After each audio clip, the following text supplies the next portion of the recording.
We all know that rook and pawn endgames makes up approximately half of all chess endings, so it's absolutely vital that you study this area of chess if you want to get better and improve your rating. But how do you go about studying rook endgames?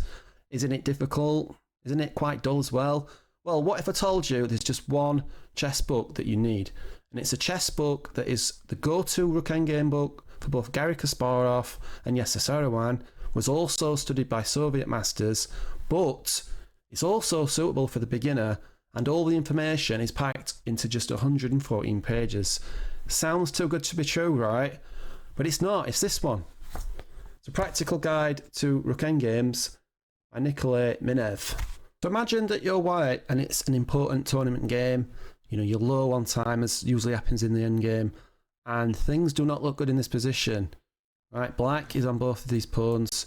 It is white to play, but we either defend this pawn or this pawn. The result is we're going to be down material, and we're going to be fighting what looks like a tough endgame here, down a pawn. But you're a student of Minev, you've been studying rook endgames, and you find the following move: rook c6.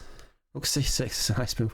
Rook c6 can't be taken because this is just going to be obviously a passed pawn. So this position with rook c6 on the board is drawn, and you go on and you save the game and win the tournament. Wouldn't that be good? Even though this book is only 114 pages long, it's crammed full of little gems like that one, and structure wise it's split into two sections: rook tactics in the first section, and in the second, rook strategy. For how to study this book, you can go through the book. You don't even need to set up to a board. You know, the positions are ideal with lots and lots of analysis per position. So you could, if you wanted to, just get to position in the book. It's white to play in the position, by the way, and cover up the analysis. You can go through the book. You don't need to set them up to a chessboard. So can you find the winning move in this position?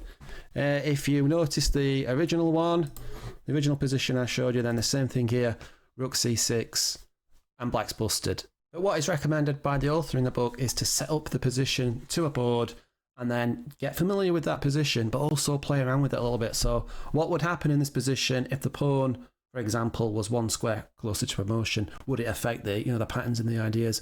What would happen if the rook, instead of being on the A file in this position, was in the B file, instead of being in A1 was in B1? And play around with the positions until you get really familiar with the ideas behind the strategy.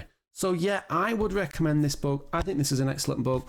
I myself has only just touched on this a little bit, but if I want to study rook endgames and I want to get better at endgames, then I know what book to use.